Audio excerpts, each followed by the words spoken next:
We'll unmute here. Why you physically able to do it? All right, I think that's it. I think we're ready to roll. All right. April not here. April's We're not muted not in here. this no. hemisphere, what I just ascertained. Oh, right. She is not. Sources have confirmed She's still in Spain. she's still in Spain or somewhere on the Iberian Peninsula. Portugal, whatever. Same thing. Yes, Not exactly. not exactly, but you know, as I said, Iberian Peninsula. It's the same peninsula. Different Yep. governments. All right, good evening. And I will call to order the Riverside City Council meeting for Thursday, November 4th, 2021. Madam Clerk, would you please call the roll? Ms. Campbell? Here. Mr. Denning? Here, Mrs. Franklin? Ms. Fry? Here. Ms. Lomatch? Yes. Mr. Maxfield? yes. Mayor Williams? Yes, Move to excuse. Second. we have a motion from Deputy Mayor Lomatch and a second from Ms. Campbell to excuse April Franklin from tonight's meeting. All those in favor signify by saying aye. Aye. Any opposed, say nay. Motion carries. Thank you. Any addition, Mr. Manager, any additions or corrections to the agenda as presented? No, sir. Move to approve. Second. We have a motion from Mr. Denning and a second from Mr. Maxfield to approve the agenda as presented. All those in favor signify by saying aye. Aye. Any opposed, say nay. Agenda is approved. If you'd all please join me in rise to pledge allegiance. I pledge allegiance To the flag of the United States of America and to the republic for which it stands, one nation, under God, indivisible, with liberty and justice for all. Thank you. I think we've all had a chance to look at the meeting minutes from October 14th and October 21st. Do we have a motion to approve the meeting minutes as published? Motion. Second. We have a motion from Mr. Maxfield and a second from Mr. Denning. All those in favor signify by saying aye. Aye. Any opposed, say nay. Minutes are accepted. We have a visitor tonight. We have a potential appointment for a board or commission here with the city. Mr. Paul Howard is interested in our Parks and Rec Commission.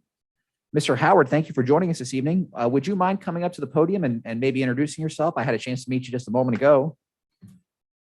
But come on up and say hello to us. Hello, Paul Howard. I live over in the Aurora Parks area. Been living in the city for almost 7 years now. Dayton area my entire life. Just happened to be looking around and noticed that you had a couple open spots on the Parks Board, and I've got an interest in that, so I thought I'd apply. Excellent. Well, we're very happy to have you here and we're very excited for your interest. Do any of my fellow council members have any questions for Mr. Howard at this time? You won't have any problem making the meetings? No, Okay, because that's always an issue. I'm retired. I got lots of time. All right. Oh, lucky, Good. lucky dog. You're involved with the German club too, right? Yes, I am. That's where, That's where I first heard about it. right. That's very good. Thanks for volunteering. All right. Well, Madam Clerk, do we need a motion to Just extend a letter of motion to appointment? appoint. Make a motion that we send Mr. Howard a letter of appointment. I'll second. We have a motion from Mr. Denning and a second from Deputy Mayor Lomatch. All those in favor signify by saying aye. Aye. Any opposed, say nay. Mr. Howard, welcome aboard. We thank you very much. Okay, thank you. All right. I will send you a letter of appointment and the next meeting date, which is fourth Wednesday, I think, but because of Thanksgiving, they might change things up. Okay, But I'll make sure that the chair gets your information to share. okay, very good. All right. Thank you, Thank sir.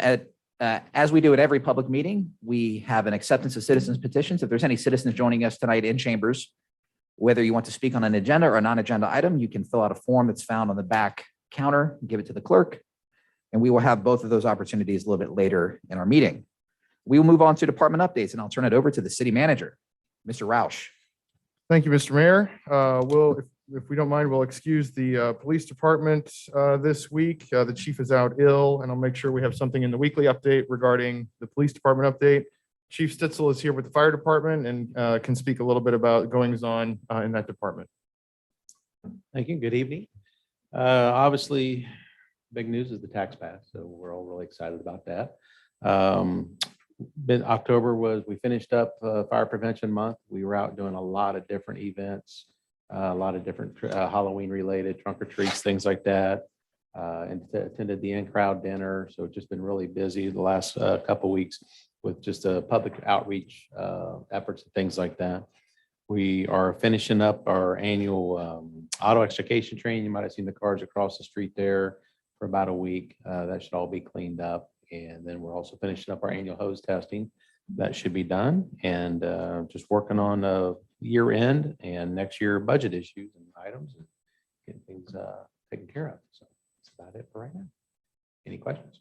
It's great to see you guys out and about. They came by up where I was, ambulance, and kids like seeing it. It was a challenge. I think we had four EMS calls during trick or treat time. So a lot of bouncing around back and forth. And I even came in and kind of took a couple neighborhoods, and it was a lot of fun, a lot of great costumes this year too. Well, and kids like to see that. Oh yeah, they do. They love it when they're throwing the lights and Yeah. play with the fire truck. So And standing out in the rain for the trunk or treat. That was, yeah, that was thank fun. you for doing that Oh, too. you're welcome. And thanks for going to preschool this week as well to do some fire presentations as well. Yeah, we hit a few of the schools out there. So yeah, Yeah. always well received, and that opportunity to teach those young kids about fire safety each year at this time is a lot of fun. Yep. Mike? Do we have an update on the medic that needs repaired? The brand new one that Yes. just got Yes, I'm T-boned? glad you mentioned that. I'm trying to block these things. I out. know, I do Um, too, but I'm hoping we can the- get it on the street sooner rather than later. It'll be later. The chassis is totaled.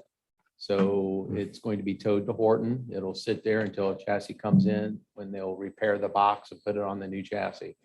The current one that's on order, they're telling us the chassis should be in October of next year. So we're thinking that this one here will probably be right about a year before we get a chassis to put it on also. So it'll be gone for a while, and luckily the other driver did have insurance, so everything's being Did they have covered. enough? Where did this happen? I'm sorry. Did they have enough insurance? I believe so. I haven't heard anything to the contrary yet, but our insurance covers whatever theirs don't. I understand, but that's still not. Yeah, right now, I think so. We're communicating with them because the cot and the load system and all that is part of that. Once it's involved in a serious impact like that, we have to have it evaluated to see if we continue to use it or not. So Right, there's like another, like a helmet with a motorcycle. right, accident, exactly. Or a child's, Car seat, all Car those, seat. yeah. So they have to be evaluated to see if we continue to use those. So okay, But, yeah. thank you. it'll be gone for a little while. Yeah. Any other questions for the chief?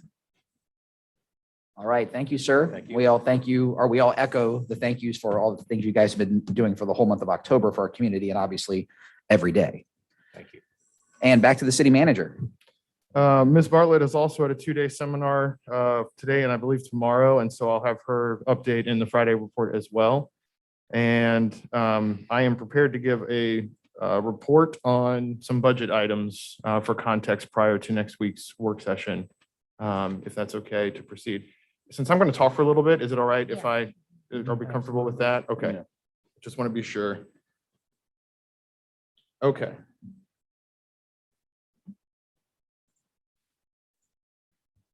And I have to remember to share the screen for the Zoom audience. All right. Okay, so I wanted to provide just some brief context. I know our first budget work session is next week, and obviously the goal is to have a budget across the finish line before the end of the year. But given that the election happened just a couple days ago, and since I started a couple weeks ago, I wanted to provide an update on what I've been seeing so far, what we believe the impacts of the election are to date, and then some things to think about contextually as we go into the work session process going into next week. So again, just trying to information share prior to getting into the weeds during the actual work session itself. So first, issue 9 passed. So that's very good news for us and a big win for our community. And I think we have a lot to be grateful to the voters for that. That should generate about an estimated $3 million in additional revenue for us, which will be dedicated to police, fire, and EMS. As everyone knows, it increases our total income tax rate to 2.5%, but also provides that 100% credit back for folks that pay local income tax in other communities.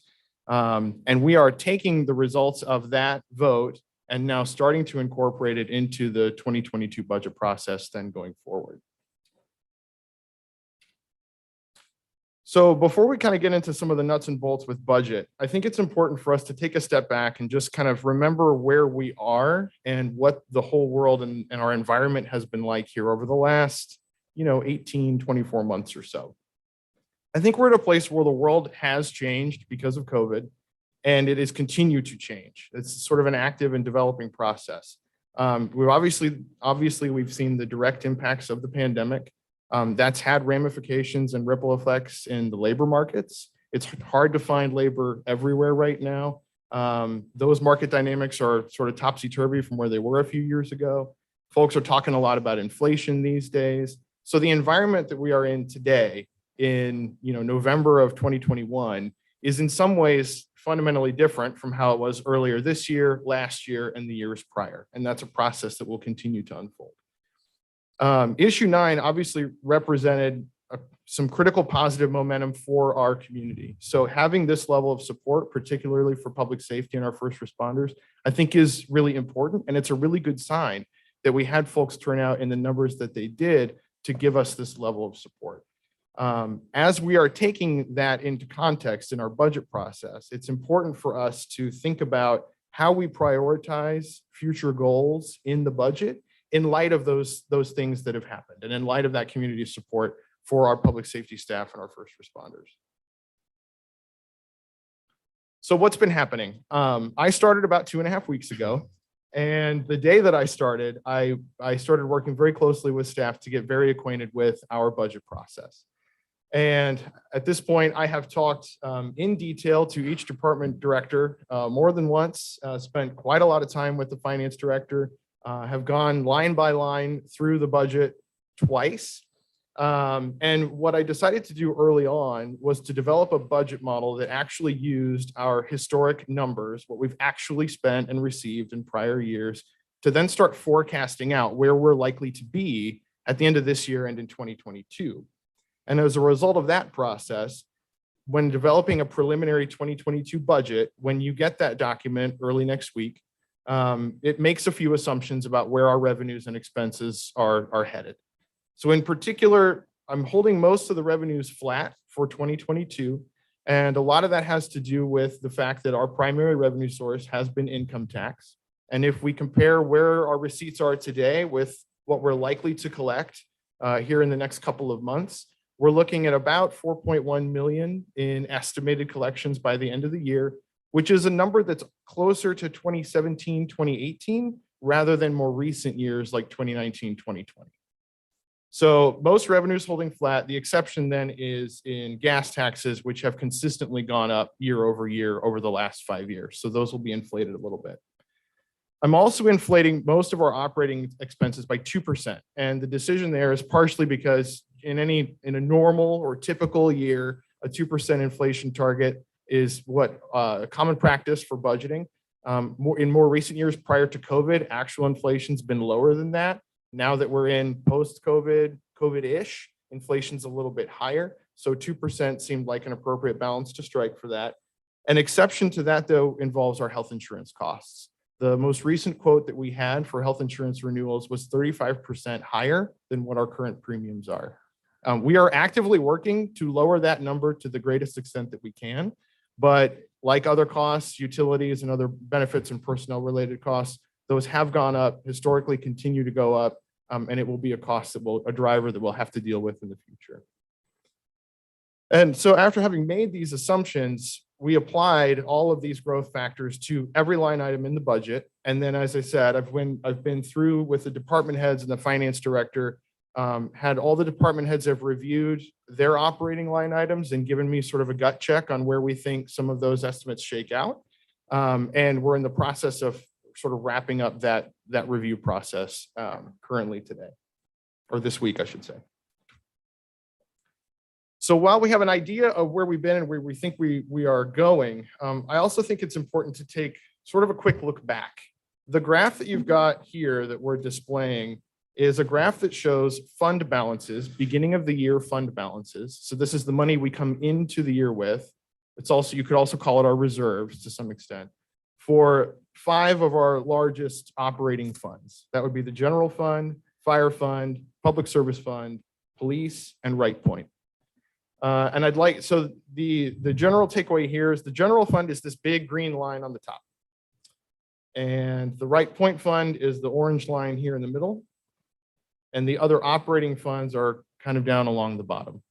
I think the main takeaway from this chart is that police, fire, service departments, the fund balances, the money they come into the year with every year has been relatively stable over the last 10 years or so. There are some peaks and valleys, and a lot of that has to do with when we get grants, when we've had or not had people. It's pretty typical in and out as far as the funds go. The 2 funds that stand out here to me are the general fund and Right Point. And in both of those cases, you can see how over the last 10 years, we've steadily drawn down our fund balances. So we've been dipping into our savings to cover the costs of operating and other expenses every year. And Right Point is now, I think, hovering around 350,000 is what it came into the year with. And the general fund came into this year with about 3 million. And if you have questions at any time, feel free to jump in. So when we pull together what we think we're looking at for the end of this year, 21, we're estimating that based on our receipts and the amount of payroll and other things we still have to pay, we think the general fund is going to end up somewhere between $2 and $2.5 million. So we'll basically end this year continuing then to dip into that reserve. The GFOA, the Government Finance Officers Association, which is the end all be all for financial reporting and government affairs, generally recommends that any government entity have no less than 2 months of either revenues or expenses set aside in reserves. I did some back of the napkin math calculations. If we end the year with about $2 million in general fund reserves, that represents about 3 months of expenses or expenditures. The takeaway here is really that we're getting close to a point where we ought not to draw on reserves anymore if we can help it, because we're going to start getting lower than we need to be. So it's important as we go forward to look at limiting and, to the extent that we can, avoiding future dips into those reserve balances. So now we'll kind of turn to where we sit currently. In order to understand how all of these major funds have performed, general fund, fire, service, public safety, and Right Point, I wanted to take a step back and look at what does each fund do, how does each fund perform before we've put any income taxes into the funds. So as you know, as we've just talked about, every year the general fund sends income taxes out to the other funds, other balances, to help support the operations of those funds. What I'm trying to look at is, if we didn't do that at all, how much money would each fund need in order to break even and continue operating today?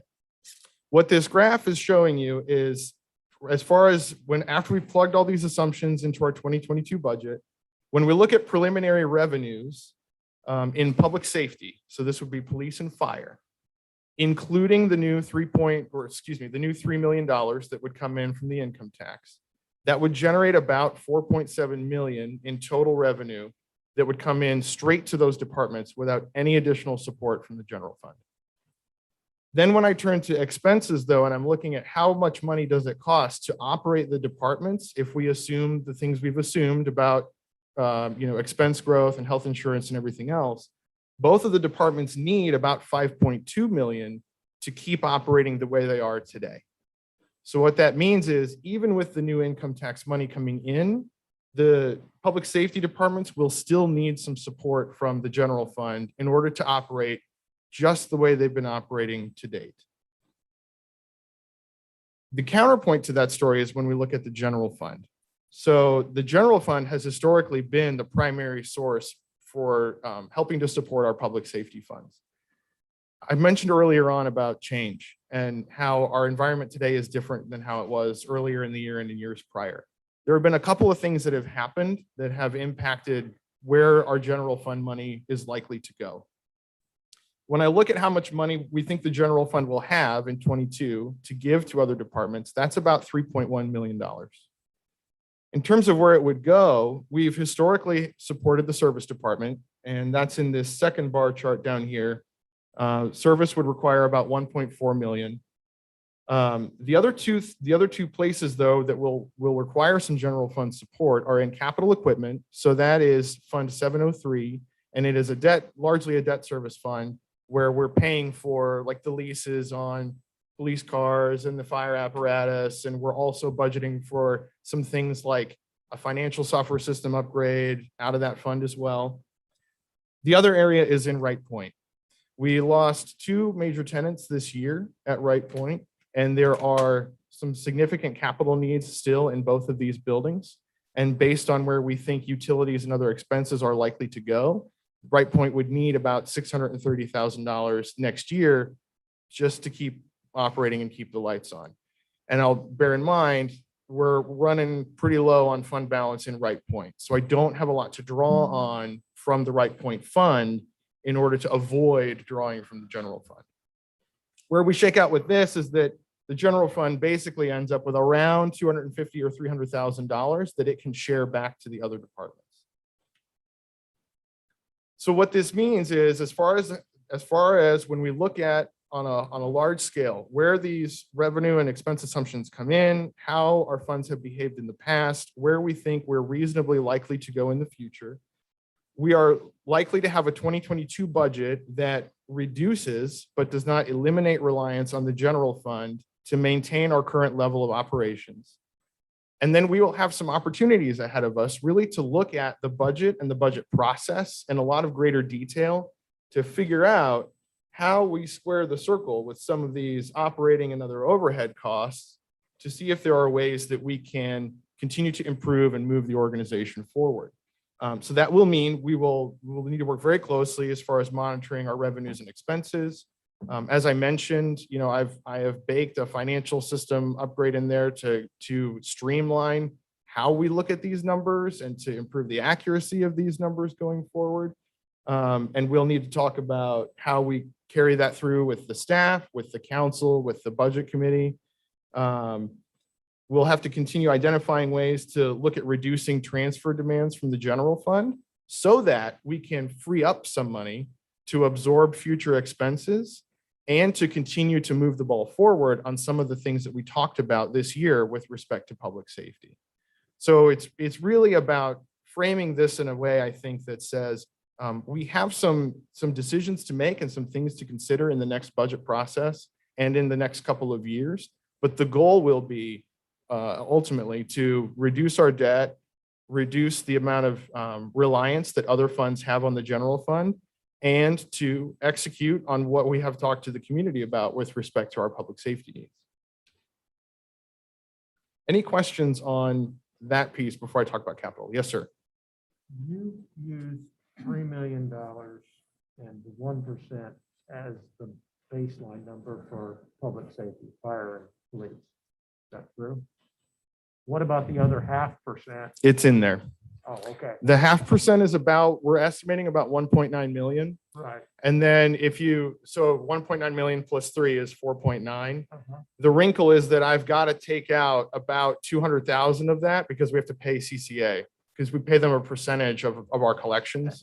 And I'm So, okay with it. I just wanted yep. to make sure that it was in there because, yeah. Yep, okay. it's in. It's in there. Okay. Mhm. And again, this is all just for context because I want you to have heard this before you get a line item budget and start thinking, what is Josh doing or what is the staff doing with this budget document? This is just to help give you some context before you see some of this in greater detail. The second piece relates to capital infrastructure. And we can talk about this a little bit differently because the funds that we use to pay for capital infrastructure, we largely have to dedicate to capital. So going forward, we use Fund 702 to pay for our capital, and it gets revenue from 2 sources: gasoline taxes and motor vehicle taxes. What we're projecting is that going out, we can expect about $860,000 a year in revenue from those taxes that'll go right into Fund 702 to help pay for capital infrastructure.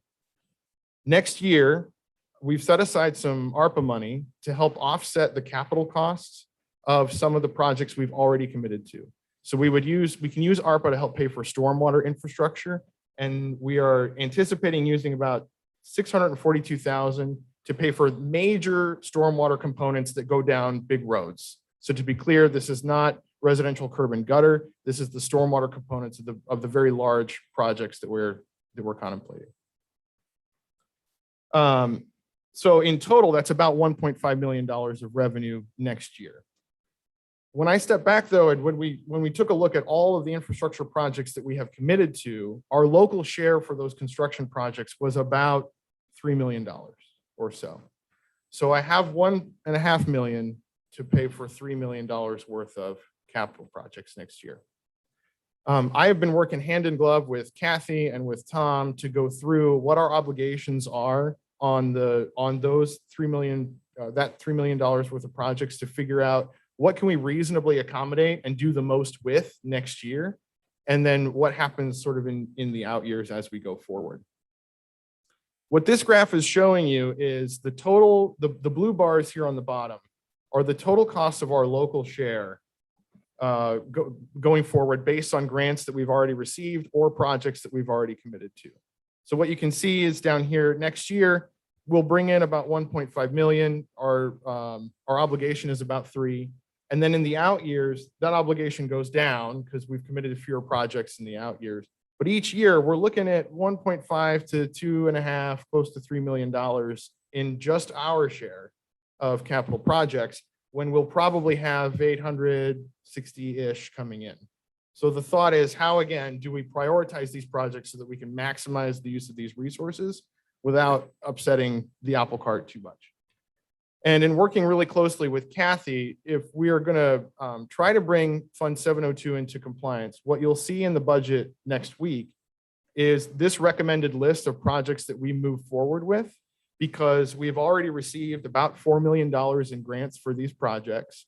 We've committed to them for next year, and we can use the gas taxes, the ARPA money, and we're talking to our municipal financial advisor on Monday about potentially bonding for the remaining piece of this. Bev, you look like you have a question. Yeah. Sorry, go ahead. Now, on here somewhere you said something about 5% on the gas tax. Are you talking about raising it? No. What I meant there is that the model assumes that the gas tax is likely to grow 5% going into next year, based on what we've seen to date. That's what we'll collect. We'll go up by 5%, but no, we do not set that tax rate. Okay, I wondered. I saw that. I said, Correct. Yep. And Josh, the amount that you would look to bond is at the bottom of the screen there. Correct. That's this 1.352 million down here at the bottom. And what that represents is the balance of what we couldn't cover with gas or other revenue sources, gas tax or other revenue sources. And as I mentioned, we have a call scheduled with our financial advisor on Monday to confirm that number is feasible and to talk about how we would structure that going forward. The wrinkle with that is that we don't have very much capacity left if we proceed with this course of action. So we'll be at a place where we can make good on most of the capital obligations that we've laid out for next year. We'll also mostly maximize our debt in doing that. The advantage of that, though, is that for infrastructure projects like this, bonding them out and over a 10, 20-year time horizon, the life of the road, is fairly common practice. And the idea is that folks who use the road and pay taxes on those to us over the next 10 years for using those roads are the ones paying back the bonds. So the tension, or I shouldn't say tension, the emphasis will need to be on how we bring that overall debt load down going forward. And there are other things that we can look at trying to pay off early once we have freed up some revenue to do that. So the projects that Kathy and I and the staff would recommend withdrawing from are the cluster projects. So that would be Bayside, Beverly, and Wagon Wheel. Those cluster projects are where we would come behind the county as the county is redoing water to repave and redo roads for those areas, residential roads. The other two that I did not have on this list were the Valley Street Crosswalk and Valley West. All 5 of these projects, we would, if we proceeded with them, we would have to pay $166,000 next year but it's the out years where we start running out of money, because in 23, we would have to pay our local share would be $2.5 million, and we would only be bringing in 850 to help cover that. So it's one of the feedback items, I think, for council that I'll look for at a work session or as part of the budget process going forward is just some conversation about the benefits and trade-offs of some of these projects. What I can tell you up front, though, is that Kathy and I, when we were working through and prioritizing this list, some of the projects that are on the include list, for example, there's an element of this Eastman project where we would pay, almost $282,000 next year to get that project started. It would probably go to construction in 23 or 24, and we're likely to score very well on OPWC or other grants that would further reduce our obligation in the out years. So we're trying to basically figure out which projects we have the best shot of continuing to get grants for, and including those in this list as well.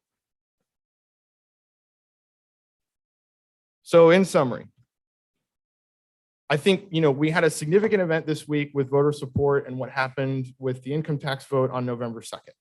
And we are going to make good on our promise to dedicate those funds entirely to public safety and to do our level best in the budget process this year and going forward to explore how we can continue that conversation and keep that ball rolling. The opportunity areas for us really are that if we're in an environment where we need to reduce reliance on the general fund, then this budget and future budgets will have to keep that up and look at how are we using those fund balances and reserves to try to avoid that wherever possible, to continue paying down our debt, and to engage. My intention is to engage in a fairly robust and regular collaborative process next year, because these are the sorts of conversations that I think really benefit from a lot of input in terms of generating ideas for us about where our priorities should be, how we can start to address some of the trends that we're seeing in the budget numbers, and essentially to position us to continue providing as effective service delivery as possible, given our current budget parameters. The sheet before this one, Mhm. it said Valley West Harshman to Pleasant Valley. Where's Yes, that at? You talking about Valley Street and Valley?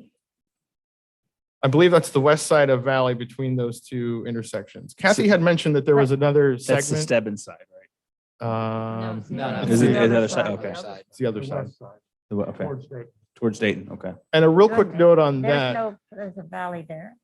What are you talking about? Valley West, the street. From No, Harshman. he's got Valley West Harshman to Pleasant Valley. Harshman, don't go into From Pleasant Valley. Harshman. From From Harshman Harshman to to Pleasant Pleasant Valley on Valley. Valley Going Street, towards Dayton. heading west. And then Valley Street Crosswalk. You talking about the one they tore down or took a stop? No, I believe that's the one that had a bag over it. Okay, is that what you're talking about? Okay. What- Are they gonna, you said that was gonna cost what? Roughly? I Are they th- gonna fix it or? No, well, what we're recommending in the budget is that we not replace that. Okay, That signal. I know, that I knew crosswalk. that, but if they checked with DPN or the DPNL, they said if it's a wooden pole, they fix it. If it's the metal pole, they don't. Hmm. I don't know who the metal pole belongs to. I don't know who put them in there. They should have stuck with DPNL to fix it. They might have replaced it. But I'm just throwing that out there so Sure. everybody, because they're gonna question me about it. Yeah, and I can get with Kathy on that too, just to talk through some of the mechanics of that. Because, Um, well, I I kn- think, Go ahead. I hate to say it, but whoever's doing some of this work, they need a second opinion. Sorry, but you do. that's the light. That's the paving component, I That's believe. The paving of the road, that's not the traffic signal. No, I think what the Valley Street crosswalk was we put the temporary crosswalk in. No, This but was to put permanent I fixtures in, understand yeah. that, but this is a project that's been on the books for a while. This is paving. Yeah, the Harshman to this Pleasant is No, nothing Valley. actually to do pa- with the paving the signal. crosswalk. Yeah, Let me double check with Kathy. I don't want to misspeak. Let me Yeah. double check with Kathy, and Well, I'll confirm what exactly this project specifically refers to and get that to you because I next thought when you week when I said the send bags stuff out. over it, that's what I thought you were talking about. Right, and I apologize. I didn't mean to speak off the cuff there about that, but I will find out exactly what that refers to and let you know. Because I think all these are paving projects. Yeah, I believe you're correct. Yeah. I think the Valley Street Crosswalk was making that temporary crosswalk permanent, and putting in the lights like we have on Mm. the airway, stuff like that, like $100,000 or something. Right. Well, I they, think that's what the crosswalk is. Yeah. But the Valley Street West was paving, Paving, yeah. Right. paving I know that. Valley Street know that. from Marshman towards Pleasant Valley. Right. And I'm sure if Kathy is watching this on Zoom, she's shouting at her computer screen. But no, I will definitely confirm with her and then get you the correct answer on that. well, So, I wanted to ask the question so Yep. that you could explain it to whoever's watching out here. right, Because you can take that either way.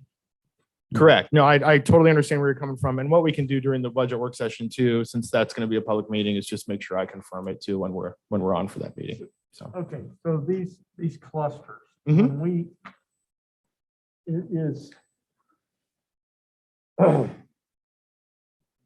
the high portion of that is probably the curbs and gutters that we need to replace, because the grant pretty much covers the cost of asphalting the street. Is that a true statement? Or you can check with Kathy on that. I will need to loop back with her on the specifics. What I can tell you is that the grants in most of those cases only offset, 25-ish% or Right. so of the construction cost. Right. So it may pay for components, but we would be responsible for the balance. Yeah. So A lot My of it's my concern engineering. is and- they're going ahead and they're replacing all those water lines, and those streets are already in pretty bad shape, but all that they're gonna end up with is a nice one strip where the water line was cleaned up and not getting the whole street straightened up, and that was the whole purpose of trying to do this grant thing. Okay, so the roads will be worse shape than they Do were. we do that? I thought the county did that. No, the county is doing the water The county is doing the water. We were going to do the street after they did the after water. they did the water to make, and do the whole Okay. street, not just the Just wanted to strip. verify it for people out here. So, but I do have to say that they do seem to do a lot better job at that type of, the technology has moved forward over the years. And they do nice jobs on just strips now, but it would have been nice to have the whole. Yeah, and I agree. And it's, 2 weeks in and trying to pull all this together and then I figure it out. appreciate There have been some, it's been an interesting couple of weeks, I'll say that. You're doing real good. Yeah, thanks. Mhm. But no, like I mentioned, my goal here today was to give you sort of a primer on that and sort of the overall context of where we sit today. I intend to get you a detailed budget early next week so that you have a couple days to look at that prior to the work session. And, and feel free, we can, it's certainly, as I mentioned, is a collaborative effort, and it'll take some work here this year and then into next year to tackle some of these things as well. So we will certainly keep at it. The good news is that, this is, these are not insurmountable problems. These are the kinds of challenges that all communities face at one time or another, and we will get there, and we'll work together to do it. So. Other questions for the city manager? I do have, this is more towards probably Gary and crew. There's a place on Airway next to the laundromat by Overlook that we approved to be a car lot. And it's approved to be that, but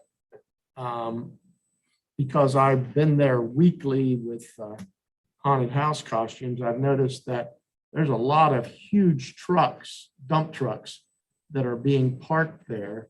And it seems more like a truck lot, a trucking organization. And I don't believe it's zoned for that. And I'm just curious what's going on there, and because I don't want to see that become the same, I want to hit it early and not have the issue that we have in the Floral Park area. If there's a trucking company, then we need to tell them to cut it out and go someplace else, because I just don't think that. Now, if it's within the zoning regulations, then there's not much we can do about it.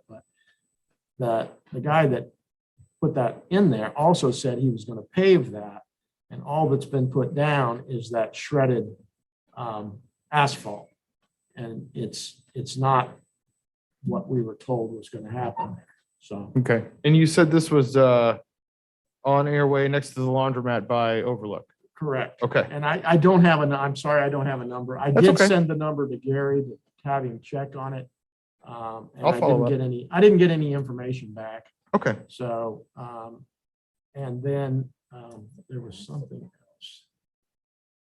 else. There are rental trucks at the car lot next to the Wendy's there on Airway also. And I don't believe they're zoned there. It's supposed to be a car lot. It's not supposed to be a truck rental place. It's been that Well, it's way been for like- years. That's, It Those- may- those it are- may those have been there for a been, long but time. But if we're gonna beat up on people, let's beat them up. Let's get it straightened out. Well, I'm sure they must have a license to do that because they've been doing it there for years. I know, I know, And that's what we said about other stuff. They just but keep I'm getting away talking with it. about grandfathered back before. all right. Thank you, City Manager, for that report. We will move on to public comment on agenda items. If there's any members of the public here in chambers with us this evening that would like to comment on any agenda items. Anyone at all? No? Moving right along to new business. Congratulations. You can do that during council member comments. We have one resolution. Mr. Manager, anything on this before we discuss as a council? No, Mr. Mayor, this is a housekeeping item that just effectively lets us seek advance payment of taxes from the county just to get it on our books early in next year so that we have it. So So moved. Second. We have a motion from Deputy Mayor Lomach and a second from Mr. Denning. All those in favor of resolution 21-R-2725 signify by saying aye. Aye. Any opposed, say nay.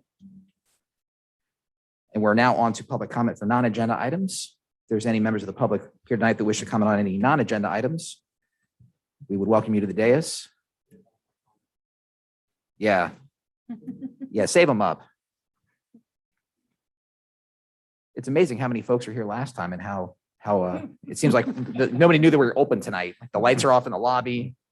This is an advertised meeting, right, Madam Clerk? Yes. Absolutely. Of course it was. So we'll move on to council member comments. I will start with Mr. Maxfield. Good evening.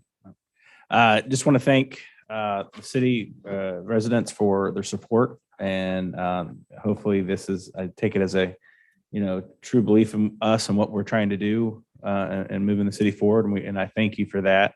Obviously, I think police and fire for everything they've been doing over the last couple of months. I know they've been busy, and I know but they still find time to show their support in our schools and the community as well. So I appreciate that. Ms. Campbell. I was gonna say congratulations to Zach. And that's about it. All right. I'll also share in congratulations of Mr. Joseph, who will be joining us January 1 as a member of council.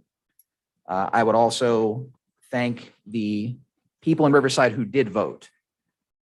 When I was asked prior to the election where I stood as mayor, where council stood, I kept saying that I want folks to make sure they vote, make sure they're informed, and make the best decision for their situation. And I feel as if the people in our city have spoken very loudly and very clearly the high value they place on public safety, and we're listening. So I will join Mr. Maxfield in that sentiment that we certainly want to continue that momentum. And as the city manager said, we will do our level best to meet those challenges that we're facing, that every community is facing post-COVID, with budget struggles, rising costs, healthcare costs out of control, I should say. But I'm confident in our plan moving forward, and essentially keeping the promises that we were making to these citizens, that the funds that they're giving us, they're trusting us with, are going to go to public safety, to their safety. Deputy Mayor. Well, I'll say ditto to everything that's been said. I won't be redundant, but I will, two things. I was at MVRPC this morning and things are moving forward there. We had a very, very interesting meeting. I've shared the information with the city manager and some helpful information about economic development. And also, I would like to congratulate the great Stebbins Indians that will be playing tomorrow night in Trenton at Edgewood High School on the second level of the playoffs. I wish I could get there. I'm trying. So, but I understand you have to buy tickets online and Through, yeah, OHSAA. yeah. you can't just show up. But anyway, that I'm listened to the game because it's on Facebook Live. Mr. Lambert has shared that with me, and it's fun to watch and see them doing well. Alex Hilkeford didn't come out as well as we all hoped last weekend, but he's positive and about the whole experience. And I still think at some point we need to recognize that he's been a very successful young person in this community. Absolutely. Absolutely. And even though he didn't make the team, he said, I was up against, Ms. Lomach, I was up against some really good people. And he said they were more disabled than I am. So he's a very positive young man, and we wish him only the best. Yes.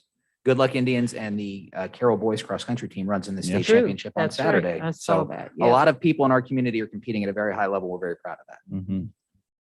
And I'm not going to talk about blood because I think you are.